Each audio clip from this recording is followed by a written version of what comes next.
கடந்த ஆண்டு மணற்கொள்ளையர்களால் வெட்டி கொல்லப்பட்ட கிராம நிர்வாக அலுவலர் லூர்து பிரான்சிஸின் மகன் தமிழ்நாடு அரசு பணியாளர் தேர்வாணையம் நடத்திய சிவில் நீதிபதி தேர்வில் தேர்ச்சி பெற்று அசத்தியுள்ளார். இது குறித்து விரிவாக பார்க்கலாம் இந்த செய்தி தொகுப்பில். கடந்த ஆண்டு ஒட்டுமொத்த தமிழகத்தையும் அதிரச் செய்தது கிராம நிர்வாக அலுவலர் லூர்து பிரான்சிஸ் கொலை. தூத்துக்குடி மாவட்டம் முரப்பநாடு பகுதியில் கிராம நிர்வாக அலுவலராக பணியாற்றிய லூர்து பிரான்சிஸ் நேர்மைக்கு பெயர் போனவர். மணல் கொள்ளையை தடுப்பதில் தீவிரம் காட்டி வந்த அவரை மணல் கொள்ளையைச் சேர்ந்த கும்பல் அலுவலகத்திலேயே வைத்து அரிவாளால் வெட்டி கொலை செய்தது. இந்த கோர சம்பவம் தமிழகத்தில் பரபரப்பை ஏற்படுத்தியது. இச்சம்பவத்தில் ஈடுபட்டவர்கள் சிறை தண்டனை அனுபவித்து வரும் நிலையில் லூர்து பிரான்சிஸ் குடும்பம் பெரும் துயரில் ஆழ்ந்து இருந்தது. தந்தை இல்லாமல் அவர்களது பிள்ளைகள் கனத்த இதயத்துடன் நாட்களை நகர்த்தி வர தன் தந்தையின் ஆசையை நிறைவேற்ற ஆயத்தமாகியுள்ளார் லூர்து பிரான்சிஸின் மகன் மார்ஷல் ஏசுவடியான். தமிழ் வழி கல்வி பயின்ற மார்ஷல் ஏசுவடியான் சென்னையில் உள்ள அம்பேத்கர் சட்டக் கல்லூரியில் சட்ட படிப்பை முடித்தவர். மகன் படிப்பை முடித்து நீதிபதியாக வேண்டும் என கனவு கண்டு வந்துள்ளார் லூர்து பிரான்சிஸ். இந்நிலையில் தந்தை இறப்பிற்கு சில மாதங்களுக்கு பிறகு தமிழ்நாடு அரசு பணியாளர் தேர்வாணையம் நடத்திய சிவில் நீதிபதி தேர்வுக்கு விண்ணப்பித்தார். தந்தையை இழந்த துயரிலும் அயராது படித்து தேர்வில் வெற்றி பெற்று சிவில் நீதிபதி தேர்வில் தேர்ச்சி பெற்றுள்ளார். எங்க அப்பா 25 ஏப்ரல் 2023 இறந்தாரு. இறந்ததுக்கு அப்புறம் எனக்கு சிவில் நீதிபதிக்கான நோட்டிபிகேஷன் வந்துச்சு. அந்த நோட்டிபிகேஷனை பார்க்கும்போது எங்க அப்பாவுடைய கனவு, சின்ன வயசு கனவு என்ன அப்படின்னா, என்ன நீதிபதி ஆக்கி பார்க்கணும் அப்படின்றதுதான். எங்க அப்பா உயிரோடு இருக்கும்போது ஒரு வார்த்தை என்கிட்ட சொல்லிக்கிட்டே இருப்பாங்க, நீ மாவட்ட நீதிபதியாக இருக்கும்போது நான் உன்னை பார்த்துருவேன்ப்பா, நீ கண்டிப்பா மாவட்ட நீதிபதி ஆகிருவா, அப்பா உயிரோட இருப்பேன், ஆனா நீ உயர்நீதிமன்றத்துல நீதிபதியா இருக்கும்போது நான் உன்னை பார்ப்பனா இல்லையான்னு எனக்கு தெரியாது அப்படின்ற ஒரு வார்த்தை என்கிட்ட சொல்லிக்கிட்டே இருப்பாங்க. அப்ப எங்க அப்பாவோட கனவு எனக்கு என்னன்னு நல்லா தெரிஞ்சுது. மறைந்த தந்தையின் கனவை நினைவாக்கிய மார்ஷல் ஏசுவடியான் தந்தை இறப்பிற்கு பிறகு கத்தி முனையை தீட்டாமல் தந்தையின் ஆசையை நிறைவேற்ற பேனா முனையை தீட்டி நீதிபதி சிவில் தேர்வில் வெற்றி பெற்றுள்ளேன் என பெருமிதத்தோடு தெரிவித்தார். ஒவ்வொரு பையனுக்கும் தன்னுடைய தந்தையோடைய கனவை நிறைவேற்றணுங்கிறது அவனுக்குள்ள உள்ள ஒரு வைராக்கியம். அதே வைராக்கியம் தான் எனக்குள்ளேயும் இருந்துச்சு. எங்க அப்பா இறந்ததுக்கு அப்புறம் கூட எங்க அப்பாவோட கனவை நான் நிறைவேற்றணும் அப்படின்றதுக்காண்டி என் பாதையை நான் தப்பா பயன்படுத்தாம கத்தி முனையை எடுக்காம நான் பேனாமுனையை எடுத்தேன். பேனாமுனையை எடுத்துட்டு நான் இன்னைக்கு உட்காந்து படித்தேன். எங்க அப்பாவோட கனவை நிறைவேற்றணும்னு உட்காந்து முழு முயற்சியோட உட்காந்து படித்தேன். படிச்சு இன்னைக்கு நான் சிவில் நீதிபதிக்கான தேர்வை தேர்ச்சி பெற்று நான் உங்க முன்னாடி நான் இங்க நிற்கேன். லூர்து பிரான்சிஸ் மரணத்தால் மனம் வெதும்பிய பலருக்கு அவரது மகனின் வெற்றி ஆறுதலை தந்துள்ள நிலையில் பாராட்டு மழையில் நனைந்து வருகிறார் மார்ஷல் ஏசுவடியான். விருதுநகர் மாவட்டத்தில் நடந்த வெடிவிபத்தில் 10க்கும் மேற்பட்டோர் பலியான நிலையில் இந்த சம்பவம் தமிழ்நாட்டையே பெரும் அதிர்ச்சிக்குள்ளாக்கியுள்ளது. விபத்திற்கான காரணம் என்ன, விரிவாக பார்க்கலாம் இந்த செய்தி தொகுப்பில்.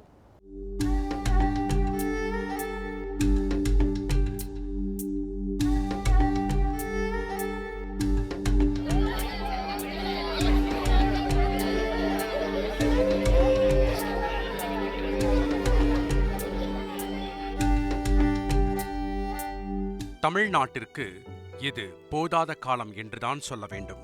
குறிப்பாக தென் மாவட்டங்கள் தொடர் துயரத்திற்குள்ளாகி வருவதை கண்கூடாக பார்த்து கொண்டிருக்கிறோம். விருதுநகர் மாவட்டத்தில் உள்ள ஆலங்குளம் அருகே உள்ள கிராமம்தான் ராமுதேவன்பட்டி. சிவகாசி கார்னேசன் பகுதியைச் சேர்ந்த விக்னேஷ் என்பவருக்கு சொந்தமான பட்டாசு ஆலை ஒன்று இங்கு இயங்கி வருகின்றது. 74 அறைகளில் ஃபேன்சி ரக பட்டாசுகள் தயாரிக்கப்பட்டு வரும் நிலையில் சுமார் 150 தொழிலாளிகள் இங்கு பணிபுரிந்து வருகின்றனர். மதிய நேரத்தில் பட்டாசுகளுக்கு மருந்து வைக்கும் பணியில் தொழிலாளர்கள் ஈடுபட்டிருந்தனர். இதில் குறிப்பிடத்தகுந்த வேதிப்பொருள் கலவைகளை பயன்படுத்துவார்கள். வேதிப்பொருட்கள் கலக்கும் அறையில் திடீரென தீப்பற்ற நொடி பொழுதில் மொத்தமாக 5 அறைகள் வெடித்து சிதறியது. பணியில் ஈடுபட்டிருந்த ரமேஷ், கருப்பசாமி, அபயாஜ், முத்து, அம்பிகா, முருகஜோதி, சாந்தா உட்பட 10 தொழிலாளர்கள் பரிதாபமாக உயிரிழந்தனர். விரைந்து வந்த தீயணைப்பு படையினர் கட்டிட இடிபாடுகளில் சிக்கி துடித்துக் கொண்டிருந்தவர்களை ஜேசிபி இயந்திரத்தின் உதவியுடன் மீட்கும் சூழல் ஏற்பட்டது. 6 பேர் காயமடைந்த நிலையில் 3 பேர் படுகாயமடைந்தனர். உடனடியாக அவர்களை சிவகாசி அரசு மருத்துவமனைக்கு அனுப்பி வைத்து சிகிச்சை அளிக்கப்பட்டு வருகின்றது. விபத்தில் உயிரிழந்த 10 பேருக்கும் தலா 3 லட்சம் நிதியுதவி அறிவித்தார் முதலமைச்சர். படுகாயமடைந்தவர்களுக்கு 1 லட்சம் ரூபாயும் அறிவிக்கப்பட்டது. அதேபோல பிரதமர் மோடியும் உயிரிழந்தவர்களின் குடும்பத்தினருக்கு தலா 2 லட்சம் ரூபாய் நிதியுதவி அறிவித்திருக்கிறார். அமைச்சர்கள் KKSSR ராமச்சந்திரன், CV கணேசன் இருவருமே சிகிச்சை பெற்று வரும் தொழிலாளர்களை நேரில் சந்தித்து ஆறுதல் தெரிவித்தனர். வேதிப்பொருள் கலக்கும் அறையில் கூடுதலாக தொழிலாளர்கள் பணிபுரிந்துள்ளனர். அதுவே விபத்துக்கு காரணம் என அமைச்சர் தெரிவித்தார். மிக்சிங் ஏரியாவில் தான் இந்த தப்பு நடந்திருக்கு. மிக்சிங் ஏரியாவில் தான் இந்த தப்பு வெடி வந்துன்னா சுற்றி இருக்க ஒரு 5 கட்டடங்கள் இடிஞ்சிருக்கு. மிக்சிங் இடத்துல இத்தனை பேர் இருக்க வேண்டியது, மிக்சிங் இடத்துல 2 பேர் தான் இருக்கணும், அதுக்கு மேலே இருக்கக்கூடாது. அதை தாண்டி இருந்ததுனால தான் இந்த இவ்வளோ பெரிய கோர விபத்து நடந்திருக்குது. இதையெல்லாம் எதிர்காலத்தில் நாங்கள் அதை கண்டிக்கக்கூடிய அளவிற்கும் நிச்சயமாக நடக்கும். இதுபோல் ஆலைகள் தொடர்ந்து நடக்கும் என்று சொன்னால் அந்த ஆலையை நிரந்தரமாக மூடக்கூடிய அளவிற்கும். அதேபோல பட்டாசாலை வெடி விபத்து நடக்க மூல காரணமே சரியான பயிற்சியின்மைதான் என்ற குற்றச்சாட்டு அமைச்சர் CV கணேசனிடம் முன்வைக்கப்பட்டது. நாங்கள் ஃபோர்மேன்லாம் கூப்பிட்டு அவங்களுக்கு ட்ரைனிங் கொடுக்குறோம். ஏன்னா அவங்க தான் இந்த கெமிக்கலை எந்த ரேஷியோவில் கலக்கணுங்கிறதுக்கு அவங்களுக்கு ட்ரைனிங் கொடுக்குறோம். தொழிலாளர்களுக்கு எப்படி நடந்துக்கணும், எப்படி பாதுகாப்பாக இருக்கணும், விபத்து வந்தால் எப்படி தப்பிக்கணும் அவங்களுக்கு ட்ரைனிங் கொடுக்குறோம். இதுக்கு மாவட்ட கலெக்டரு, SP, அதே மாதிரி தீயணைப்புத்துறையினுடைய மாவட்ட அதிகாரி, அப்புறம் இந்த வெடிமருந்து கட்டுப்பாட்டு அலுவலர், எங்களுடைய தொழிலக பாதுகாப்பு அலுவலர் ஒரு கமிட்டி வச்சு தான் எல்லாம் பண்ணிகிட்டு இருக்கோம். இது ஒரு பக்கம் என்றால் மற்றொரு பக்கம் பட்டாசாலை உரிமையாளர்களுக்கு அதிகாரிகள் உடந்தையாக இருப்பதாக குற்றச்சாட்டு எழுந்துள்ளது. துறை ரீதியான காவல்துறையாக இருந்தாலும் சரி, ரெவன்யூவாக இருந்தாலும் சரி, மற்ற அந்த பட்டாசு தொழிற்சாலைகளுடைய அதிகாரிகளாக இருந்தாலும் சரி, எல்லாருமே அந்த பட்டாசு தொழிற்சாலையுடைய சங்கத்துக்கு அடிமையாக இன்னைக்கு வரைக்கும் வேலை பார்த்துக்கிட்டு இருக்கிறாங்க. பட்டாசாலை விபத்தில் இறந்தவர்களுக்கு கொடுக்கப்படும் நிதியானது சரியாக சென்று சேர்வதில்லை என மற்றொரு குற்றச்சாட்டும் எழுந்துள்ளது. இப்போ நடந்திருக்கக்கூடிய விபத்துக்கு உற்பத்தியாளர்கள் உடனடியாக நேரடியாக பணமாக அந்த தொழிலாளிகளுக்கு கொடுத்து அந்த நிவாரணத்தை கொடுத்து தொழிலாளி குடும்பத்தை பாதுகாக்க நடவடிக்கை எடுக்கணும் AIT சார்பில் கேட்கிறேன். இப்படியாக பல குற்றச்சாட்டுகள் பட்டாசு ஆலைகள் மீது முன்வைக்கப்படுகின்றன. அதே நேரத்தில் உயிரை பறிகொடுத்துவிட்டு இயலாமையில் அழுது துடிக்கும் சொந்தங்கள் சில கோரிக்கைகளை தமிழக அரசிடம் முன்வைத்துள்ளன.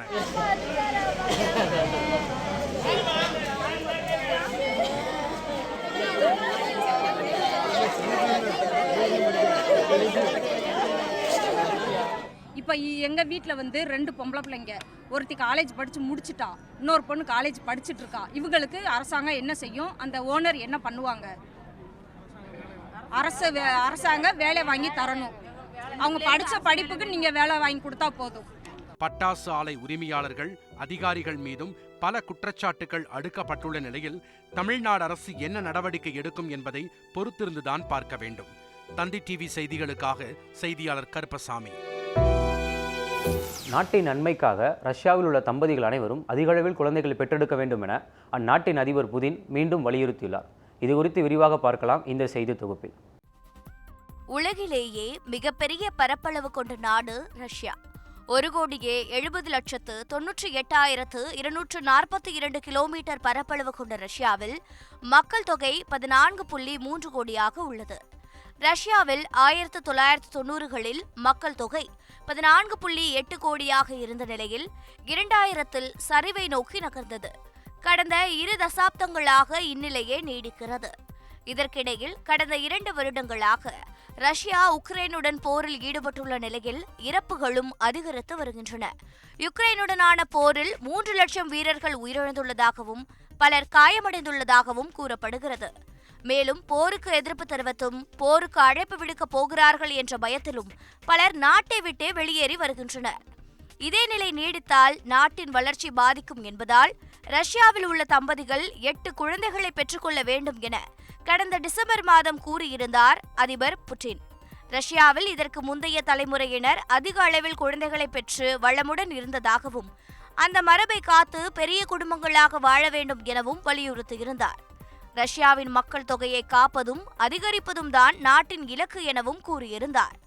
இந்நிலையில் இதுகுறித்து மீண்டும் வலியுறுத்தியுள்ள புட்டின், ரஷ்ய மக்கள் தாங்கள் அடையாளங்களை தற்காத்துக் கொள்ள குறைந்தது 2 பிள்ளைகளாவது பெற்றுக்கொள்ள வேண்டும் எனவும் ஒரு குடும்பத்திற்கு ஒரே ஒரு குழந்தை பெற்றுக்கொள்வது மக்கள் தொகையை குறைக்கும் எனவும் தெரிவித்துள்ளார்.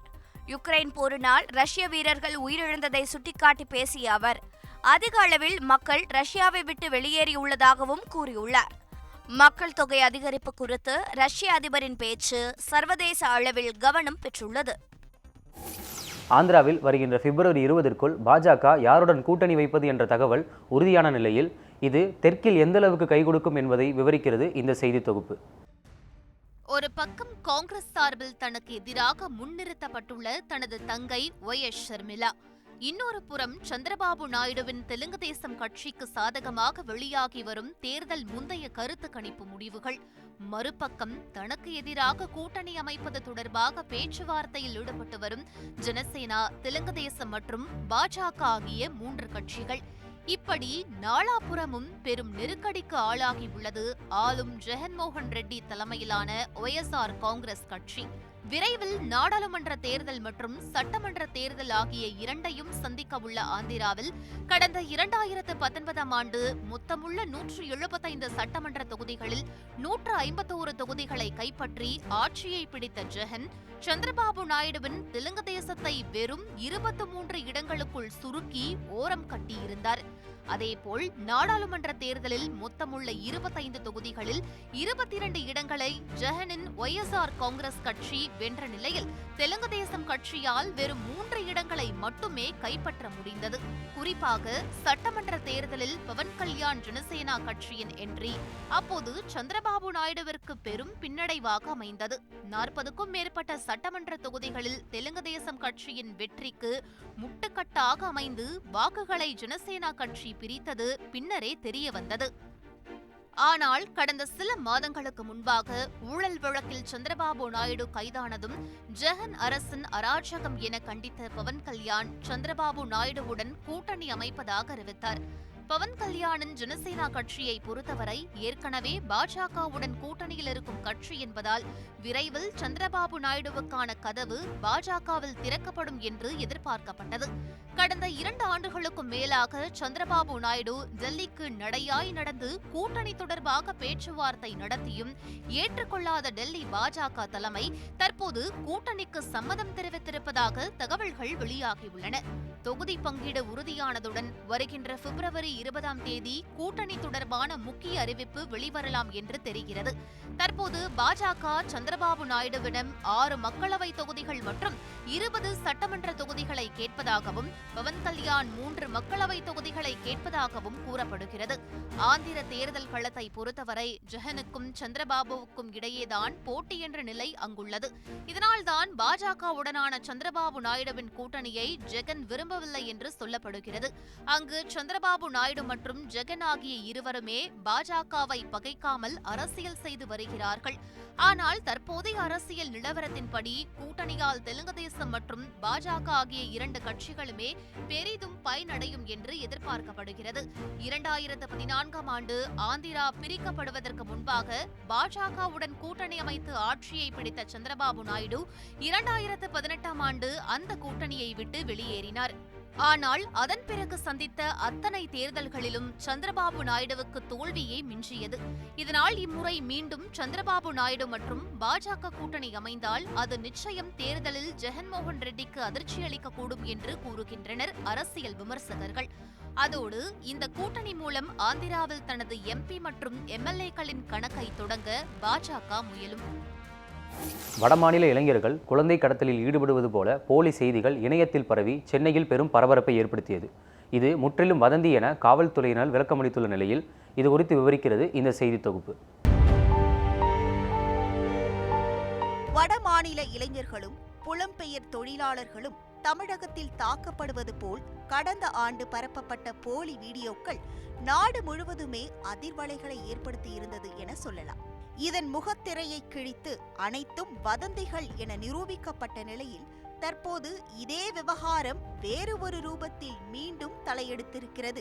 வடமாநில இளைஞர்கள் சென்னையின் திருவொற்றியூர், எண்ணூர், சாத்தாங்காடு, மணலி, ஆதம்பாக்கம் போன்ற பகுதிகளில் குழந்தை கடத்தலில் ஈடுபட்டு வருவதாக ஒரு கும்பல் தூசி தட்டி விட்டிருக்கிறது. தொடக்கத்தில் இதனை சாதாரணமாக தான் அனைவரும் பார்த்தாலும் வாட்ஸ்அப்பில் அடுத்தடுத்து வலம் வந்த சில பெண்களின் வாய்ஸ் ரெக்கார்டுகள் அனைவரையும் பதற்றத்திற்குள்ளாக்கியது. என் பொண்ணுங்க டியூஷன் படிக்கிற ஹிந்தி டியூஷன் படிக்க பசங்க கிட்ட தான் இந்த விஷயங்கள் நடந்திருக்கு. ரொம்ப அந்த ரோடே ரொம்ப இங்கே முருகன் கோயில் எல்லாருக்குமே தெரியும், முக்கால்வாசி ஜோதி நகர் முருகன் கோயில். அங்கே அவ்வளோ ஆளுங்க நடமாடுற இடத்துலையே குழந்தைங்கள அழகாக ஈஸியாக மூவ் பண்ணுறதுக்கு விஷயங்கள் நடக்குது. ஆனால் நம்ம பிள்ளைங்களை தயவு செய்து பத்திரமா பார்த்துக்கோங்க. இந்த பக்கம் திருவொற்றியூரில் குழந்தைங்க கடத்துகிற கும்பல் ஏதோ 15 பேர் வந்திருக்காங்களாம்ப்பா. ஒரு ஆள் மட்டும் மாட்டியிருக்காரு. ஒரு 11th படிக்கிற பையனா இல்லை 11 வயசு பையனான்னு தெரியல. அந்த பையனை கடத்தி கொண்டுட்டு போயிட்டு ஏதோ கொண்டுட்டாங்க. பார்ட்ஸ் எல்லாம் விற்றதா சொல்லியிருக்காங்க. அப்போ அந்த ஆள் மாட்டும் போது கையில் ஒரு குழந்தை வேற இருந்திருக்கு. இதில் சோகம் என்னவென்றால், திருவொற்றியூர் பகுதியில் ஒரு வடமாநில இளைஞரை பொதுமக்கள் சந்தேகத்தின் அடிப்படையில் பிடித்து தாக்க ஆரம்பித்தது நிலைமையை மிகவும் மோசமாக்கியது. இந்த நிலையில் மர்ம நபர் ஒருவர் சந்தேகத்திற்கு இடமளிக்கும் விதமாக தெருக்களில் வலம் வரும் காட்சிகளை இணையத்தில் பரவவிட்ட கும்பல் அவர் குழந்தைகளை தேடி அனைத்து வீடுகளையும் நோட்டமிட்டு வருவதாக செய்தி பரப்பியது ஒட்டுமொத்த சென்னையையும் பரபரப்புக்குள்ளாக்கியது. இதன் விபரீதத்தை அறிந்து களத்தில் இறங்கிய சென்னை போலீசார் குற்றம் சாட்டப்பட்ட இடத்தின் சிசிடிவிகளையும் மக்கள் சந்தேகப்படி அவ்விடங்களில் சுற்றித் திரிந்த நபர்களையும் பிடித்து நடத்திய விசாரணையில் அனைத்தும் பொய் எனவும் இணையத்தில் பரவும் இதுபோன்ற வதந்திகளை நம்பி பொதுமக்கள் அச்சமடைய வேண்டாம் எனவும் கூறி முற்றுப்புள்ளி வைத்தனர். கடந்த சில நாட்களாக எண்ணூர் சரகத்தில் உள்ள சாத்தாங்காடு போலீஸ் ஸ்டேஷன் லிமிட்ல உள்ள ஜோதி நகருங்கிற இடத்துல 12ஆம் தேதி ஒரு தேவிங்கிற அம்மா அவங்க குழந்தைங்களை டியூஷன் எடுத்து கூட்டிட்டு போகும்போது அந்த குழந்தைங்கள யாரோ கூப்பிட்டாங்க அப்படிங்கிற ஒரு தகவல் அந்த அம்மாவுக்கு தெரிஞ்சு அதை 12ஆம் தேதி சொல்லாமல் 14ஆம் தேதி வாட்ஸ்அப் குரூப்பில் அந்த அம்மா போட்டுருந்துச்சு. இது 14ஆம் தேதி இந்த வாட்ஸ்அப் சோசியல் மீடியா குரூப்பில் வைடாக ஸ்ப்ரெட் ஆனதுனால போலீஸ் உதவி ஆணையர் ஆய்வாளர்லாம் உடனே ஸ்பாட்டுக்கு போயிட்டு அந்த ஜோதிநகரில் உள்ள எல்லா சிசிடிவி கேமராவையும் ஆய்வு செய்து அந்த ஊர் தலைவர் உதயகுமார் அவரை விசாரித்து எல்லா இதையும் செக்அப் பண்ணும்போது அது ஒரு போலியான தகவல் என்ற ஊர்ஜிதப்படுத்தப்பட்டது. இது ரிலேட்டடாக நிறைய சோசியல் மீடியாவில் பரவிட்டு இருக்கிறதுனால பொதுமக்கள் இது உண்மைக்கு புறம்பான செய்தி. அதனால யாரும் பொதுமக்கள் தன் குழந்தைகளை பள்ளியை கூட அனுப்புறதுக்கோ டியூஷன் அனுப்புறதுக்கோ எந்தவித அச்சமும் கொள்ள வேண்டாம். அதுக்கு நாங்கள் முழு கேரண்டி கொடுக்குறோம். இந்த சம்பவத்தில் போலீசில் முறையாக புகார் அளிக்காமல் வாட்ஸ்அப்பில் ஆடியோக்களை பரப்பி சமூக பதற்றத்தை ஏற்படுத்திய சம்பந்தப்பட்ட பெண்களை போலீசார் எச்சரித்த நிலையில் தொடர்ந்து மக்கள் அச்சமில்லாமலும் விழிப்புணர்வோடு இருக்கவும் கோரி போலீசார் வலியுறுத்தி வருகின்றனர். செய்திகளை உடனுக்குடன் தெரிந்து கொள்ள உடனே சப்ஸ்கிரைப் பண்ணுங்க.